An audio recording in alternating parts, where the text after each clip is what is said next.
예수님은 이제 몇 시간 후면 대제사장이 보낸 군사들에 의해서 붙들려 가서 고난을 받고 십자가에 달려 죽게 되십니다. 그러니까 예수님은 지금 인생의 깊은 밤, 칠흑 같은 깊은 밤을 통과하고 계십니다. 그런데 그때 예수님은 어떤 반응을 보이십니까?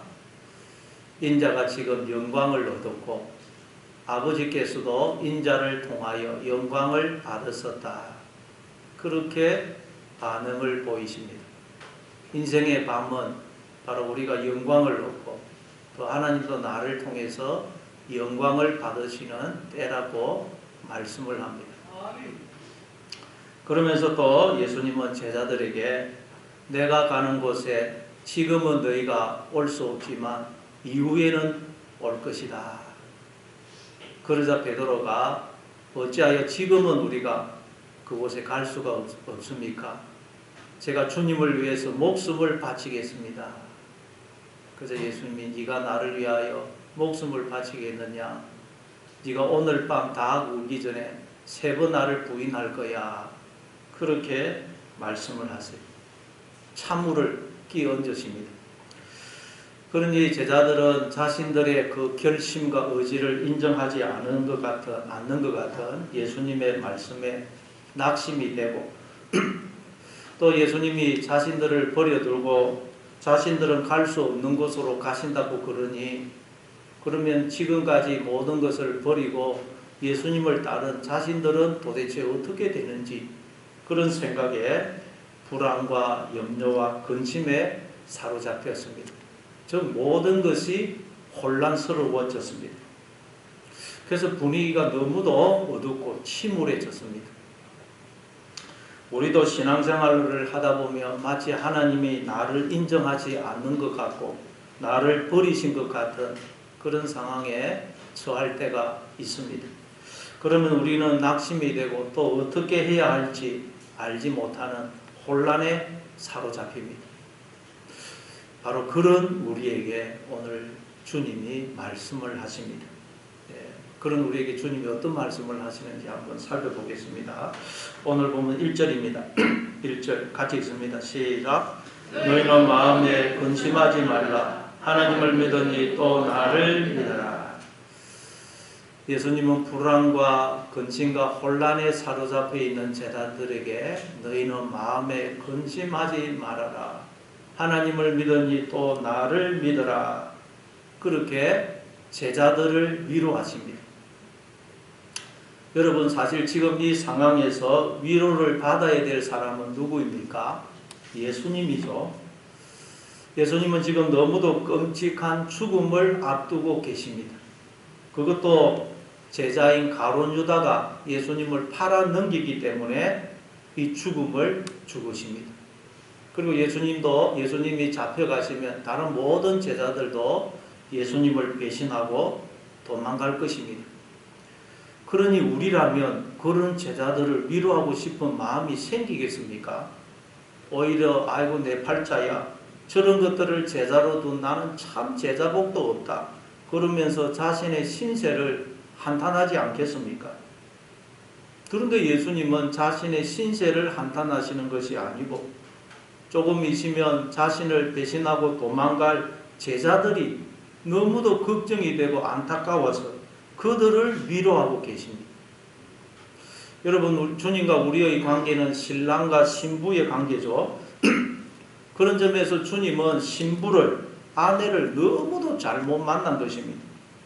우리는 제자들처럼 틈만 나면 신랑 대신 주님을 배반하고 팔아먹습니다. 주님의 죽음에는 아무런 관심도 없고 늘 나는 어떻게 되나 내 인생은 어떻게 되나 하는 문제로 근심하고 염려합니다. 주님은 죽든지 말든지 우리는 아무 상관이 없습니다. 이게 우리의 모습 아닙니까? 그런데도 주님은 그런 우리가 너무도 불쌍하고 안타까워서 너희는 마음에 근심하지 말아라. 하나님을 믿으니 또 나를 믿으라고 그런 우리를 위로하고 계십니다.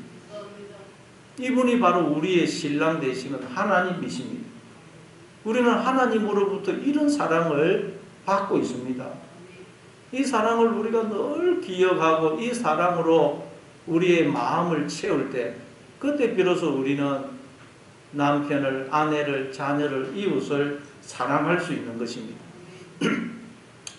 그런데 너희는 마음에 근심하지 말라. 이 말씀을 좀 더 정확하게 번역하면 너희의 마음이 흔들리지 않도록 하라.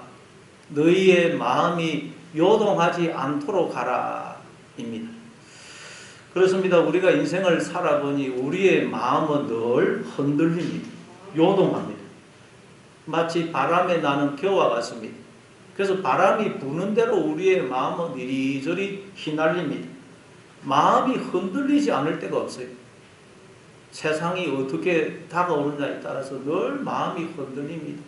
취직 걱정, 집 문제, 사업 문제, 자식 문제, 그런 것 때문에 늘 마음이 흔들리고 근심이 그치지를 않습니다. 그래서 우리가 인생을 살아보니 내 마음을 내 마음대로 할 수 없다는 것을 알게 돼요. 마음이 흔들릴 때 이 마음을 흔들리지 않게 할 수가 없다는 것을 알게 돼요. 그런데 주님은 그런 우리에게 너희의 마음이 흔들리지 않도록 해라. 너희의 마음이 요동하지 않도록 해라. 그렇게 말씀을 하세요. 아니 어떻게 우리의 마음이 흔들리지 않도록 요동하지 않도록 할 수가 있을까요? 주님은 그 비결을 말씀하십니다. 하나님을 믿으니 또 나를 믿어라. 하나님을 믿으면 우리의 마음이 흔들리지 않는다는 것입니다.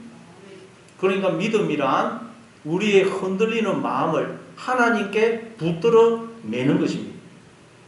다시 말해 우리의 마음이 흔들리는 이유는 바로 우리의 마음이 하나님께 매여 있지 않기 때문인 것입니다. 우리의 마음이 하나님께 붙들려 있지 않으면 우리의 마음은 줄 끊어진 연처럼 바람이 불 때마다 이리저리 휘날립니다. 정처 없이 떠내려갑니다. 여러분의 마음이 바람 부는 대로 물결 치는 대로 요동치고 있습니까? 그렇다면 여러분의 마음을 하나님께 붙들어 매시기 바랍니다. 다시 말해 하나님이 나와 함께 하신다. 이 사실을 늘 기억하고 믿으시기 바랍니다. 믿는 만큼 흔들리지 않는 것입니다. 믿는 만큼 근심이 사라지는 것입니다. 부부 사이에서도 서로 믿는 만큼, 부부가 서로 믿는 만큼 화목한 것입니다. 흔들리지 않습니다. 그래서 구약 성경에도 보면 두려워하고 불안해하고 근심하는 성도에게 하나님이 계속해서 두려워하지 말아라, 염려하지 말아라, 강하고 담대하라, 내가 너와 함께함이니라.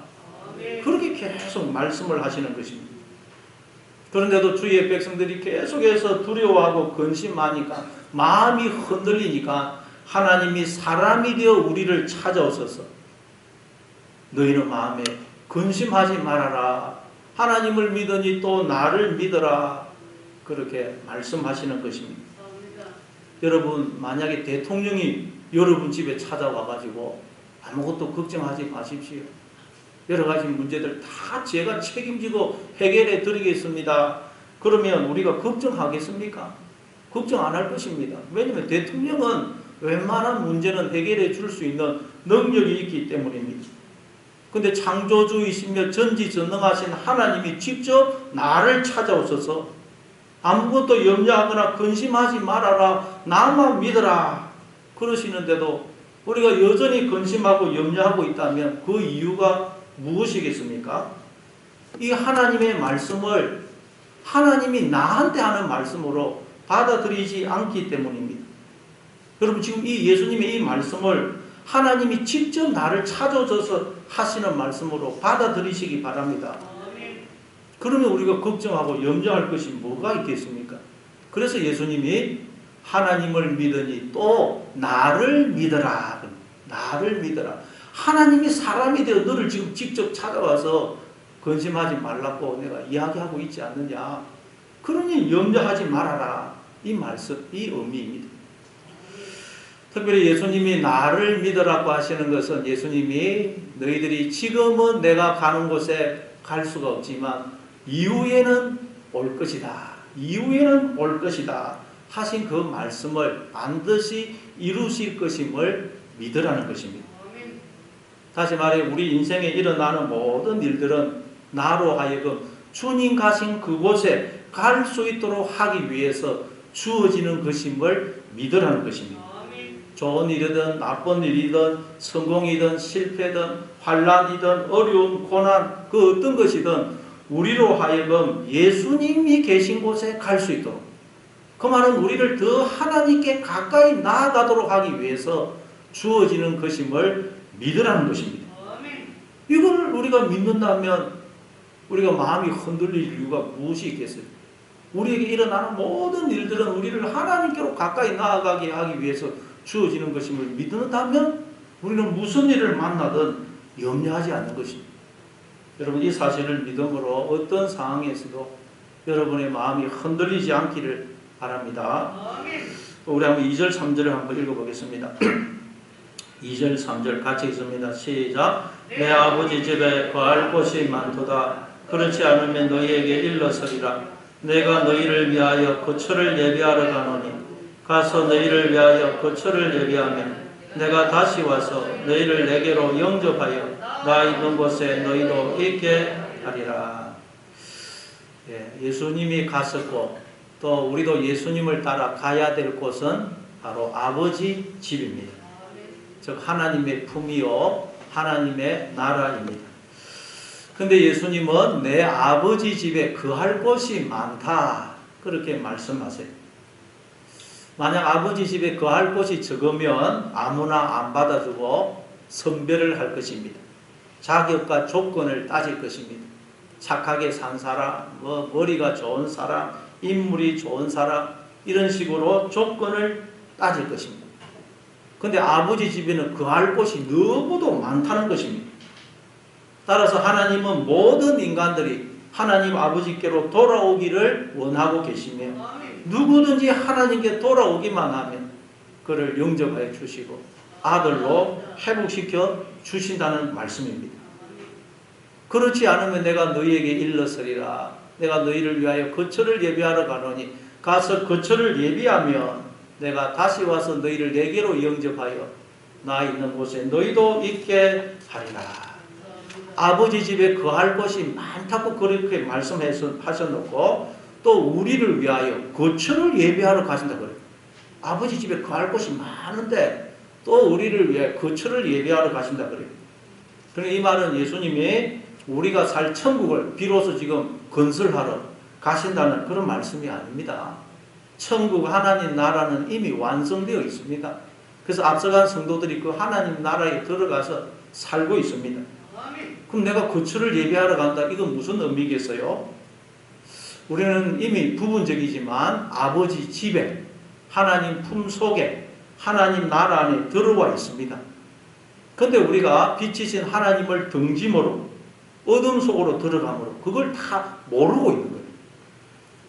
그래서 예수님이 십자가에서 죽으시고 부활하여 성령으로 오셔서 우리를 깨우치시고 눈을 열어서 그걸 알게 해 주실 것이라는 말씀이에요.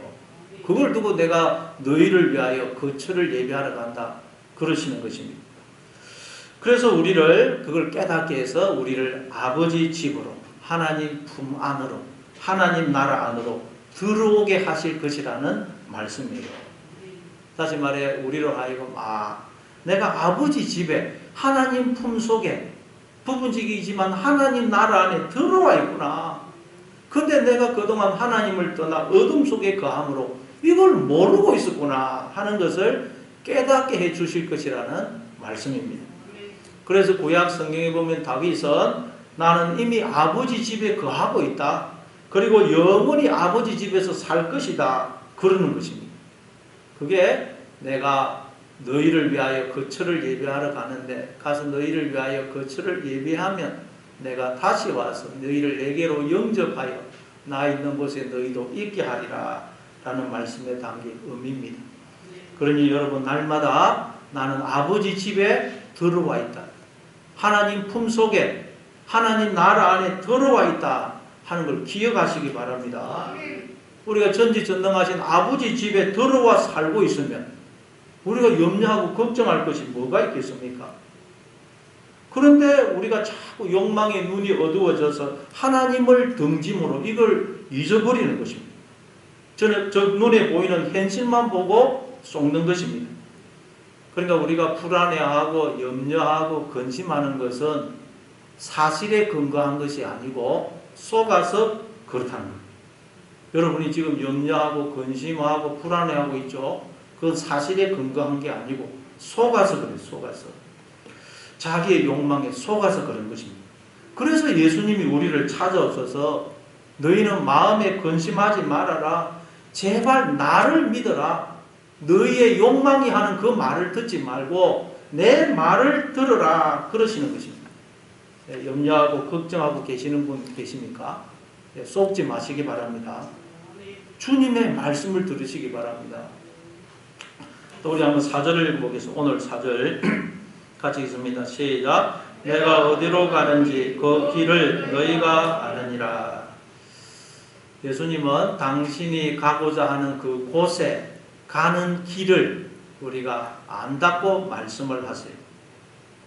이 말은 나는 누구며 나는 어디에서부터 와서 어디로 가는지를 우리가 안다는 말이에요. 우리는 알아야 된다는 거예요. 원래. 왜냐하면 원래 우리는 하나님에게서 났고 또 하나님이 계속해서 선지자를 보내어서 여기에 대해서 말씀을 하셨기 때문입니다. 그걸 기록해 놓은 게 구약 성경 아닙니까? 그런데도 못 알아들으니까 이제 하나님이 사람이 되어 오셔서 그분이 예수님이죠. 예수님이 또 지금까지 계속 거기에 대해서 말씀을 하셨기 때문입니다. 따라서 우리는 당연히 나는 누구며 여기는 어디며 나는 어디에서부터 어디로 가는지를 알아야 된다는 거예요. 사실 그걸 모른다면 여러분 짐승과 다를 바가 없죠. 짐승은 내가 누군지 내가 왜 여기에 살고 있는 것인지 어디에서 와서 어디로 가는지 아무 관심이 없습니다. 그저 욕망을 따라 살고 눈에 보이는 것이 전부인 줄 알고 그것만 추구하는 삶을 삽니다. 그런데 세상 사람들도 보면 대부분의 사람들이 그런 삶을 살고 있죠. 내가 누군지 내가 어디에서부터 와서 어디로 가는지 관심이 없습니다. 눈에 보이는 현실이 전부인 줄 알고 그것만 추구하고 살고 있어요. 그러면 짐승과 다를 바가 뭐가 있겠습니까? 요즘은 개들도 집에서 키우다 보니까 자기가 사람이라고 착각한다고 그러죠. 개가 사람이라고 착각한다고 그러죠. 그러니 여러분 사람하고 개하고 다를 게 뭐가 있겠습니까? 옷을 좀 잘 입은 거 뭐 먹는 게 좀 다르고 뭐 다를 게 없어요. 그러니 여러분 내가 누구며 어디에서 와서 어디로 가는지를 모르면 짐승과 다를 바가 없다는 거예요. 그래서 성경에 보니까 우리 인간을 자꾸 짐승에 비유해서 설명을 하는 것입니다. 그런데 예수 믿는 우리들도 이걸 잊어버리고 짐승처럼 살 때가 많습니다. 자꾸 욕망을 따라 살고 눈에 보이는 것이 전부인 줄 알고 그것만 추구하며 살고 눈에 보이는 것 하나 얻으면 좋아하고 못 얻으면 그냥 낙심하고 서로 빼앗으려고 어르렁거리고 그러면 짐승이라는 거예요. 로마서 11장 36절입니다. 로마서 11장 36절 같이 있습니다. 시작. 이는 만물이 주에게서 나오고 주로 말미암고 주에게로 돌아갑니다. 그에게 영광이 세세에 있을지어다. 아멘. 만물, 파스. 예, 뭐 그냥 만물보다 이 나라는 존재, 우리 모두를 가리킵니다. 그러니까 나는 하나님에게서 나왔고 하나님에 의해서 지금 존재하고 있고 하나님에게로 돌아간다는 것. 하나님에게서 나왔고 하나님에 의해서 존재하고 있고 하나님에게로 돌아간다. 여러분 이 사실을 늘 기억하고 하나님을 바라보고 하나님을 붙드심으로 어떤 상황 속에서도 마음이 흔들리지 않는, 근심하지 않는 하나님의 자녀로 살아가시는 여러분 되시기를 바랍니다. 또 오늘 보면 5절을 한번 보겠습니다. 5절 같이 읽습니다. 시작. 도마가 이르되 주여 주께서 어디로 가시는지 우리가 알지 못하거늘 그 길을 어찌 알겠사옵나이까. 네, 예수님이 내가 가고자 하는 그 곳에 가는 길을 너희가 안다. 그러니까 도마가 아니 예수님이 어디로 가시는지를 모르는데 그곳에 가는 길을 우리가 어떻게 알겠습니까? 그렇게 반문을 합니다. 그럼 이 말은 무슨 뜻이에요? 주님, 저는 내가 누구며 어디에서부터 와서 어디로 가는지 모릅니다 라는 의미.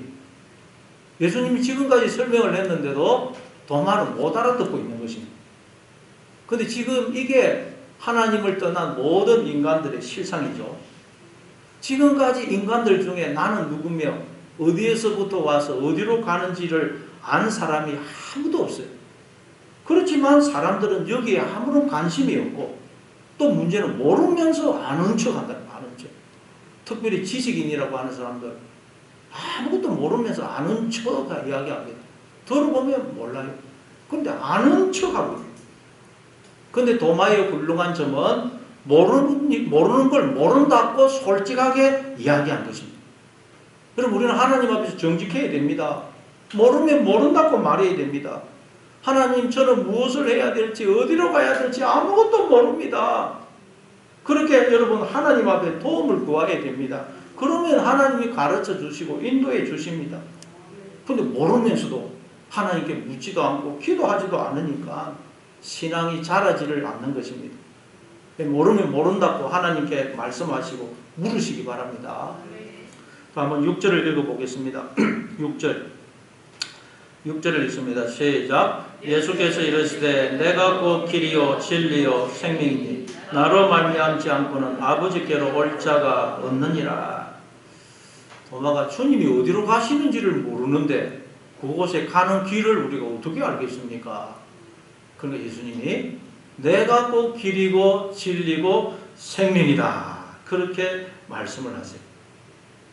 이건 요한복음에 나오는 7개의 예수님의 자기 선언 중에 6번째입니다. 예수님이 7번 자기를 선언하셨죠. 나는 뭐뭐이다. 에고 에이미. 요한복음 6장 35절에서 나는 생명의 떡이다. 또 요한복음 8장 12절에서 나는 세상의 빛이다. 또 요한복음 10장 7절에서 나는 양의 문이다. 또 요한복음 10장 11절에서 나는 선한 목자다. 또 요한복음 11장 25절에서 나는 부활이요 생명이다. 그리고 6번째가 이제 나는 길이고 진리고 생명이다. 그리고 7번째가 요한복음 15장 1절에서 나는 포도나무다. 그렇게 자기를 선언하셨어요. 자, 근데 이제 오늘 본문에서 6번째 선언은 나는 길이고 진리고 생명이다. 예수님이 길이고 진리고 생명이다. 그래서 나로 말미암지 않고는, 즉 나를 통하지 않고는 아버지께로 갈 자가 아무도 없다는 거예요. 이 말은 예수님을 통하기만 하면 누구든지 아버지께로 갈 수가 있다는 거예요. 그리고 우리가 아버지께로 갈 수 있는 방법은 예수님을 통하기만 하면 됩니다. 예수님 안에 있기만 하면 돼요. 다시 말해서 예수님이 가신 그 길을 우리는 그대로 따라가고 예수님이 행하신 대로 그대로 따라 행하면 된다는 거예요. 예수님이 말씀하신 것처럼 그대로 말하고 예수님이 행동하신 것처럼 그대로 행동하면 됩니다. 그러면 우리는 아버지께로 간다는 거예요. 이걸 조금 쉽게 여러분 이해하게 하도록 하기 위해서 예를 들자면, 요즘 대부분의 사람들은 아파트에서 생활을 합니다. 아파트. 근데 아파트에 가면 집집마다 변기가 있고 또 세면대가 있고 싱크대가 있죠. 그래서 그 변기, 세면대, 싱크대를 통해서 오수, 폐수를 버립니다. 그러면 그 온물과 폐수가 하수관을 따라서 내려가죠. 그럼 그 여러분 사실 알고 보면 아파트 천장, 벽, 바닥에는 오물과 오수가, 이 폐수가 막 이 관을 따라 움직이고 있어요. 그 속에 우리가 인간들이 살고 있는 것입니다. 근데도 우리가 불편을 못 느끼는 것은 오수와 폐수가 하수관 안에 있기 때문에, 그리고 그 하수관이 벽 속에 감춰져 있기 때문에 우리는 모르고 별 불편 없이 사는 것입니다. 근데 한 번씩 하수관이 터져가지고 오수가 오물이 막 쏟아지죠. 그러면 고통을 당합니다. 그리고 또 이 하수관에 오수를 넣은데도 악취가 나오지 않는 것은 하수관 끝이 이렇게 U자나 S자로 구부러져 가지고 물이 고여 있어서 악취를 막아주기 때문입니다. 그래서 이 이제 오물, 오수, 폐수를 버리면 그게 하수관을 따라 쭉 밑으로 내려가지고 계속 가가지고 하수 종말 처리장으로 가죠. 그러면 그 하수종말처리에서 그 오수가 폐수가 깨끗한 물로 거듭이 납니다. 그래서 강이나 바다로 버려집니다. 그러니까 이 오수와 폐수가 나중에는 깨끗한 물로 거듭이 나는데 어떻게 조건이 있어요? 오직 하수관을 통해서 가면 됩니다. 이 하수관을 나와버리면 그건 오수는 땅바닥에 말라서 그냥 죽습니다. 오수와 폐수가 깨끗한 물로 거듭나기 위해서는, 그래서 강이나 바다로 가기 위해서는 하수관 안에 있기만 하면 돼요. 여러분, 우리는 오물과 폐수와 같은 죄인들 아닙니까? 여러분, 지금 우리가 다 이렇게 멀끔하게 앉아있지만 아마 교회 오시기 전에 화장실에 가신 분들도 있을 것이고, 우리가 교회당에 나가면 또 얼마 있지 않아서 화장실에 가야 됩니다. 그럼 우리가 다 오물을 쏟아내야 되지 않습니까? 그럼 우리는 다 오물을, 오수를 담고 다니는 존재예요. 담고 다니는. 움직이는 오물입니다. 그리고 우리의 마음도 오물과 폐수로 가득 차 있지 않습니까? 그러니까 여러분, 우리는 오물과 폐수와 같은 죄인들이에요. 이런 우리들이 어떻게 거룩해져서 아버지께로 갈 수가 있느냐? 새 생명을 얻어서 아버지께로 갈 수 있느냐? 오수와 폐수가 하수관 안에 있을 때, 하수종말 처리장에서 깨끗한 물로 거듭났었지. 우리는 오직 예수님 안에 있을 때, 예수님 안에 있기만 하면, 예수님을 따라가기만 하면 우리는 거룩해져서 새 생명을 얻고 아버지께로 갈 수가 있다는 것입니다. 그래서 예수님이 길이라는 말은, 예수님은 우리를 하나님 아버지께로 데려다주는, 말하자면 파이프라는 파이프, 하수관이라는 하수관. 예수님을 떠나면 안 됩니다. 그리고 예수님이 길이라는 것은 자꾸 우리가 벗어나기 때문에 자꾸 그걸 깨우쳐 주는 거예요. 빛을 비추죠. 그게 진리라는 말이에요. 그렇지. 나는 오수와 같이 폐수와 같이 예수님을 떠나면 안 되지. 계속 깨우쳐서 이렇게 예수님 안으로 들어가게 해주고, 이게 진리라는 거예요. 그리고 생명입니다. 예수님 생명. 오수와 폐수와 하수종말장에 가면 거기서 깨끗한 물로 거듭나듯이 우리가 예수님 안에 있으면 예수님은 우리를 저 골고다 십자가로 데려갑니다. 거기서 우리를 새 생명으로 거듭나게 하신다. 예수님만 따라가면 예수님이 우리를 저 골고다 십자가로 데려가서 거기서 우리를 새 생명으로 거듭나게 한다. 그러니까 우리가 예수님으로 말미암는다, 예수님을 믿는다는 말은 무슨 뜻이겠어요? 예수님 안에 나를 자꾸 감추는 걸 말해요. 이 오수와 폐수가 하수관을 벗어나면 안 됩니다. 그러면 악취로 사람에게 고통을 줍니다. 우리가 예수님으로 말미암는다, 예수님을 통한다, 예수님을 믿는다는 말, 예수님 안에 나를 자꾸 감춰야 돼요. 예수님만 드러내야 됩니다. 나를 드러내면 우리는 오수, 폐수가 쏟아져서 다른 사람에게 고통을 줍니다. 그러나 예수님 안에 나를 자꾸 감추고 예수님만 드러나면 우리는 새 생명으로 거듭나게 되고 아버지 집 계신 곳에 가게 되는 것입니다. 골로새서 3장 2절 3절입니다. 골로새서 3장 2절 4절 3절 같이 읽습니다. 시작. 위의 것을 생각하고 땅의 것을 생각하지 말라. 이는 너희가 죽었고 너희 생명이 그리스도와 함께 하나님 안에 감추어 주습니다. 우리는 하나님 안에 나를 자꾸 감춰야 되면 감춰요. 하나님 안에 나는 감추고 하나님을 드러낼 때 우리가 새 생명으로 거듭나게 되는 것입니다. 자, 우리 오늘 본문 또 한번 7절을 보겠습니다. 7절, 오늘 본문 7절 같이 읽습니다. 시작. 너희가 나를 알았더라면 내 아버지도 알았으리라. 이제부터는 너희가 그를 알았고 또 보았느니라. 예수님은 제자들에게 나를 안 자는 아버지를 알았고 나를 본 자는 아버지를 보았다. 그렇게 말씀하셨습니다. 그러니까 예수님은 지금 자신을 하나님과 아버지와 동일시시키고 계세요. 왜냐하면 예수님이 계속 말씀하셨죠. 오늘 보면 뒤에도 나오는데 예수님은 아버지 안에 계시고 아버지는 예수님 안에 계시고 그래서 예수님과 아버지는 하나이시기 때문입니다. 그러니까 예수님은 어떤 분이냐? 하나님의 형상으로 이 땅에 오셔서 우리에게 보이지 않는 하나님을 우리에게 나타내 보이신 거지. 자, 고린도후서 4장 4절입니다. 고린도후서 4장 4절 같이 읽습니다. 시작. 고린도후서 4장 4절 고린도후서 4장 4절 시작. 그 중에 이 세상의 신이 믿지 아니하는 자들의 마음을 공개하게 하여 그리스도의 영광의 복음의 강체가 비치지 못하게 하느니 그리스도는 하나님의 형상이니라. 예수 그리스도는 하나님의 형상이라. 그래서 보이지 아니하시는 하나님을 우리에게 나타내 보이셨어요. 그래서 우리도 예수님 안에 있기 때문에 어떻게 되겠어요? 우리도 하나님의 형상으로 회복이 됩니다. 회복이. 다시 말해 우리도 예수님 안에 있게 되면 우리도 하나님 안에 있게 되고 하나님도 내 안에 거하셔서 나를 통해서 하나님이 당신을 드러내게 되십니다. 그런 점에서 인간은 하나님의 나타남입니다. 나타남. 하나님은 이제 우리를 통해서 지금 당신을 드러내고 계시다. 하나님이 어디 계시느냐? 인간을 통해서 당신을 드러내고 계십니다. 다시 말해 하나님은 보이지 아니하시는 당신의 존재를, 당신의 세계를 우리를 통해서 나타내 보이고 계시다는 거예요. 그래서 우리 인간을 두고 하나님의 형상이다, 하나님의 몸이다, 하나님의 자녀다 그러는 것입니다.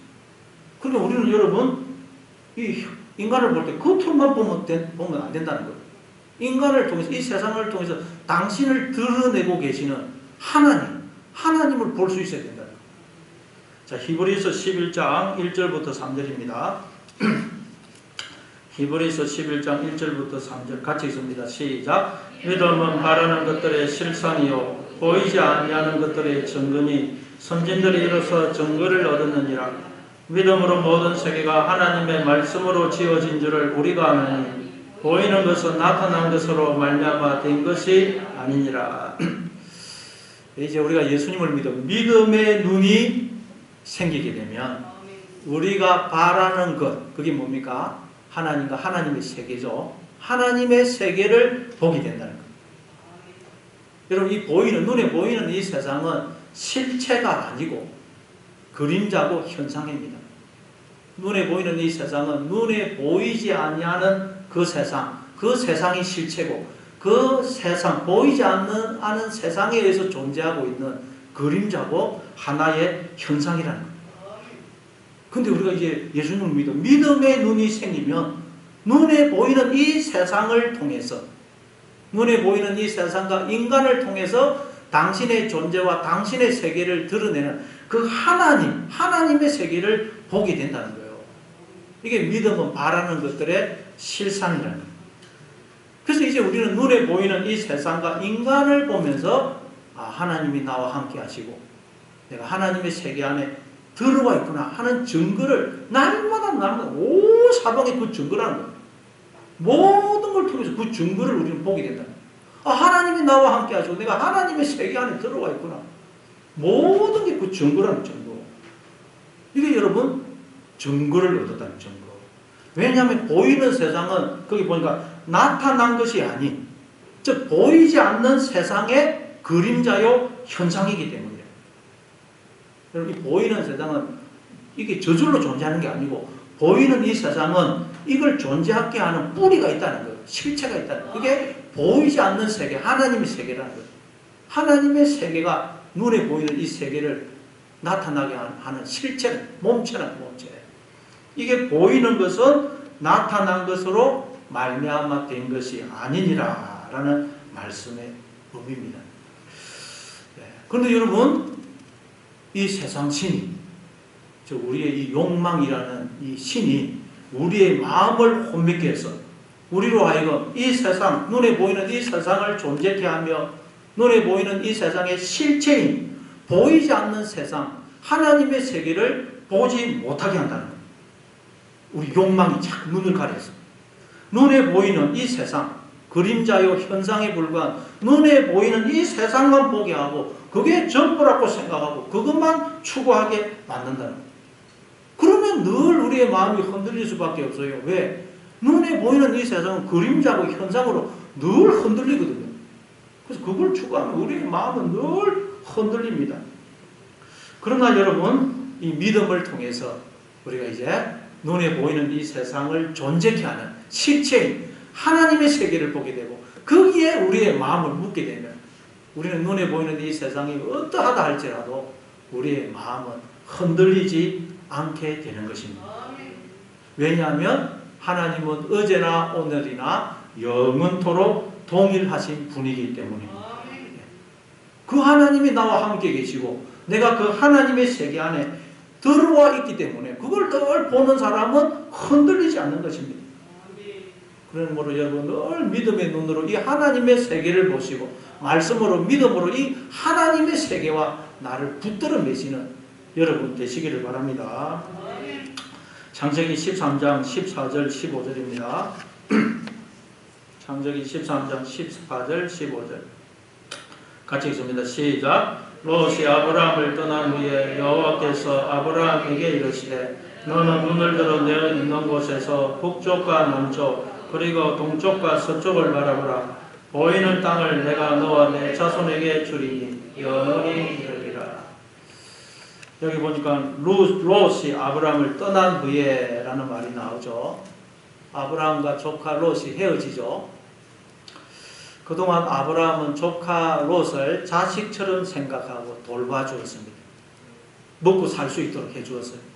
그래서 롯도 아브라함을 아버지처럼 생각하고 갈대아우르에서 이 가나안 땅까지 따라왔습니다.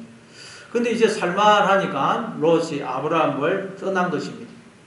그냥 아브라함으로서는 배신감도 들고 섭섭하기도 하고 자식도 없이 이 이국 땅에서 살려고 하니 앞이 캄캄하기도 했을 것입니다. 다시 말해 아브라함은 눈에 보이는 현실만 보고 마음이 흔들린 것입니다. 현실만 보니까 앞이 캄캄해요. 마음이 흔들린 것입니다. 염려와 근심이 찾아온 것입니다. 그때 하나님이 아브라함에게 너는 눈을 들어 동서남북을 바라보라. 너 눈에 보이는 땅을 내가 너와 내 자손에게 주겠다. 눈을 들어 동서남북을 보라는 거예요. 이건 단순히 눈에 보이는 세상을 가나안 땅을 보라는 말이 아닙니다. 눈에 보이는 이 가나안 땅, 이 세상을 통해서 눈에 보이는 이 세상을 존재케 하는 실체인 하나님의 세계를 믿음의 눈으로 보라는 거예요. 하나님의 세계는 오직 믿음의 눈으로만 볼 수 있습니다. 그리고 하나님의 세계는 내가 보는 만큼 내 소유가 된다는 거예요. 하나님의 세계는 내가 보는 만큼 내 소유가 됩니다. 그러니 여러분 날마다 믿음의 눈으로 하나님의 세계를 보심으로 하나님의 세계를 살아가시는 여러분 되시기를 바랍니다.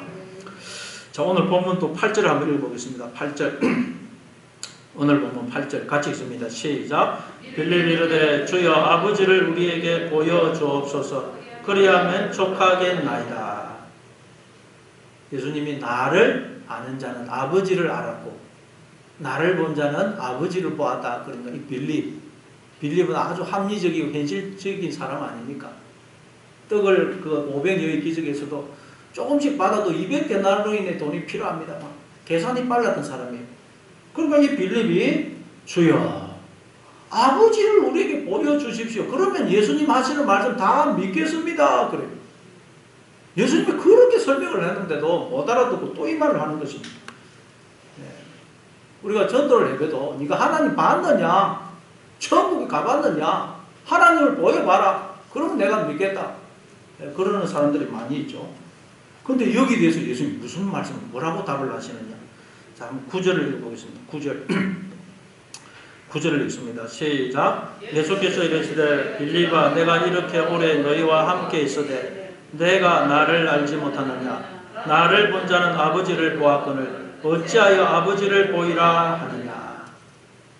그렇게 설명을 했는데도 못 알아듣고 엉뚱한 말을 하는 빌립에게 예수님은 짜증을 내지도 화를 내지도 않고 또 자세하게 설명을 하십니다. 빌립아 내가 이렇게 오래 너희와 함께 있으되 네가 나를 알지 못하느냐? 나를 본 자는 아버지를 보았거늘 어찌하여 아버지를 보이라 하느냐? 나를 본 자는 아버지를 보았거늘 어찌하여 아버지를 보이라 하느냐? 그러니까 예수 믿는 우리는 더 이상 하나님 보여주세요. 하나님을 보여주세요. 그런 말을 하면 안 된다는 거예요. 하나님 보여주시면 믿기를 그런 말을 하면 안 됩니다. 하나님은 인간을 통해서 나를 통해서 지금 당신을 드러내고 계시는데 하나님 보여주세요. 그럼 그 어떻게 합니까? 하나님 지금 당신을 보여주고 계시는데 사람을 통해서 당신을 나타내고 계시는데 그러니까 여러분 내가 생명으로 존재한다는 말은 무슨 뜻이에요? 하나님이 나를 품고 계실 뿐만 아니라 하나님이 내 안에 계셔서 나를 통해서 당신을 드러내고 계시다는 뜻이에요. 내가 생명으로 존재한다는 말은 내가 이미 아버지 집에, 하나님 품 안에, 하나님 나라 안에 들어와 있다는 거예요. 내가 생명으로 존재한다는 말은 하나님은 내 아버지시고 나는 하나님의 자녀로 하나님의 모든 세계를 내가 이미 상속받았다는 말이에요. 그런데 왜 네가 좀 생명으로 존재하고 있으면서도 아버지를 보여달라고 그러느냐? 예수님이 지금 그러고 있는 거예요. 여러분, 그러니까 우리는 더 이상 뭐 아버지를 보여주세요, 하나님 보여주세요, 하나님 뭐 주세요 이러면 안 된다는 거예요. 믿음이란 더 이상 소원이 없는 것입니다. 이대로 만족한 거예요. 왜냐면 알고 봤더니 다 받았어요. 우리는 다 받아버려요. 받은 것이 너무 많은 것입니다. 그래서 다윗은 시편 23편에서 여호와가 나의 목자이시기 때문에 나는 부족함이 없습니다. 그렇게 고백한 것입니다. 또 우리 한번 10절을 읽어보겠습니다. 10절 10절을 읽습니다. 시작. 내가 아버지 안에 거하고 아버지는 내 안에 계신 것을 내가 믿지 아니하느냐. 내가 너에게 이르는 말은 스스로 하는 것이 아니라 아버지께서 내 안에 계셔서 그의 일을 하시는 것이라. 내가 아버지 안에 거하고 아버지는 내 안에 계신 것을 내가 믿지 아니하느냐. 내가 너에게 이르는 말은 스스로 하는 것이 아니고 아버지께서 내 안에 계셔서 그의 일을 하시는 것이라. 그러니까 예수님은 지금 하나님은 지금 예수님을 몸으로 삼아 당신을 드러내고 계시고 당신의 뜻을 행하고 계신다. 하나님은 지금 우리를 몸으로 삼아 당신을 드러내시고 우리를 몸으로 삼아 당신의 뜻을 이루기를 원하신다는 거예요. 여러분, 우리는 내 것이 아닙니다. 여러분, 내 몸이. 우리는 하나님의 입이 되고 손과 발이 되어야 돼요. 하나님은 나의 주인이 되시고 머리가 되셔서 우리의 인생을 이끌어 가신다는 이끌어. 그럼 여러분, 우리 인생에 일어나는 일, 뭐 좋은 일, 나쁜 일, 성공, 실패, 고난, 환난, 질병도 모든 일들은 주인 되신 하나님이 나한테 필요하기 때문에 허락하시는 것이라는 말이에요. 왜? 주인이 내가 아닙니다. 하나님이 내 주인이 내 인생. 이걸 알 때 우리는 무슨 일을 만나든지 흔들리지 않는 거예요. 내 인생의 주인이 내가 아니고 하나님이거든요. 하나님. 그래서 욥기서 23장 10절에서 내가 가는 길을 오직 그가 아시나니 그가 나를 단련하시는 의는 내가 정금같이 나오리라. 그렇게 고백한 것입니다. 또 우리 마지막으로 11절을 읽어보겠습니다. 11절 11절 읽습니다. 시작. 내가 아버지 안에 거하고 아버지께서 내 안에 계심을 믿어라. 그렇지 못하겠거든 행하는 그 일로 말미암아 나를 믿어라. 내가 아버지 안에 거하고 아버지가 내 안에 계시는 것을 믿어라. 그걸 믿지 못하겠거든 내가 행한 일, 지금까지 내가 이 땅에서 산 그 삶, 그 행함을 통해서 제발 이걸 믿어라. 그렇죠. 예수님은 그동안 자신의 존재와 삶을 통해서 하나님을 드러내셨거든요. 내 말을 못 믿겠거든 내 삶을 통해서 내 행함을 통해서 내가 아버지 안에 있고 아버지가 내 안에 계신 걸 믿으라는 거예요. 그렇죠. 여러분, 그 사람이 어떤 존재인지는 그 사람의 말이 아닌 그 사람의 삶을 보면, 행함을 보면 알 수가 있습니다. 여러분, 우리는 우리의 삶을 통해서, 행함을 통해서 누구를 나타내고 있습니까? 하나님을 나타내고 있습니까? 아니면 나를 나타내고 있습니까? 나를 나타내면 오물이 나옵니다. 오물. 폐수가 나와서 사람이 고통 줍니다. 고린도전서 4장 20절에 보니까 하나님 나라는 말에 있지 않고 능력이 있다 그러죠. 내가 하나님의 자녀고 하나님은 내 아버지, 그 말로 해봤자 필요 없고 얼마나 실제로 내가 하나님의 자녀로 하나님의 세계를 살고 있느냐, 거기에 달려있다는 거예요. 뭐 말로 내가 하나님 살아계십니다, 뭐 필요 없다는 거예요. 얼마나 내가 하나님이 살아계신 것을 실제 삶 속에서 살고 있느냐, 거기에 하나님 나라가 임한다는 것입니다. 새중에서 사람의 말을 하는 앵무새는 제대로 날지를 못한다고 그래요. 그러나 하늘을 진짜 나는 새에게는 뭐 인간의 말을 할 필요가 없어요.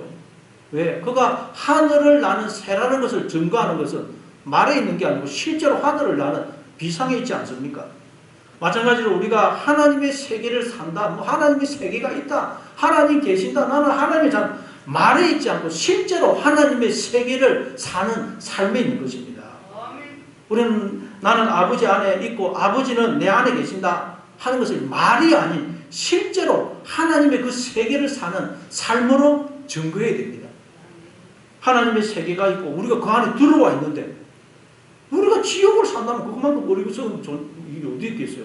아버지 안에 하나님의 세계 안에 들어와 있으면 지옥을 살고 있으면 그것만큼 어리석은 사람이 어디에 있어요. 그러니 이제는 내가 주인이 되어서 내 욕망에 이끌리는 삶을 살지 마시고 언제나 주님 안에 나를 감추심으로 하나님의 세계를 살고 하나님을 드러내는 그런 저와 여러분 될 수 있기를 바랍니다. 그래서 우리도 주님처럼 이 세상을 향해서 내가 아버지 안에 있고 아버지가 내 안에 계신 것을 믿어라. 그렇지 않으면 내가 행하는 삶을 통해서 내 일을 통해서 그걸 믿어라. 그렇게 선언할 수 있는 저와 여러분이 다 될 수 있기를 바랍니다. 아버지 하나님